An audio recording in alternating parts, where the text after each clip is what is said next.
Alright mga Lodi, ayan na yung XRM 125 ko dito sa probinsya. Ayan. Medyo na-upgrade natin siya unti, nabalik natin siya sa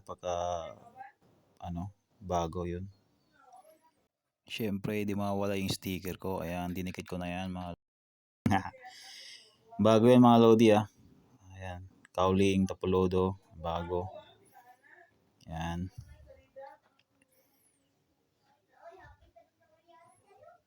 Napakaangas. Tingnan mo na ngayon. Solid pa rin. XRM. Napaka-solid. Ayan. Mabalik na siya pagka pogi. Yun, side stand gold natin. Nakabit na rin. Nakabit na rin. Binili natin ng step grill. Bago rin. Ito, foam niya.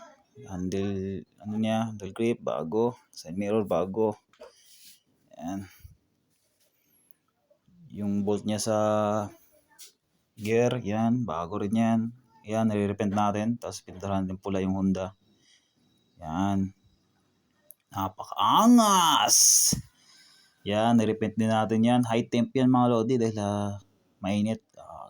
Kailangan ng high temp na pintura. Yan, center stand, nire-repaint na rin natin. Yan. Bumalik na siya sa pagkabago niya mga Lodi. Napakaangas. Makinis na siya ulit. Kitchen niya, RCB. Yon. Siyempre, sound check natin yan. Start.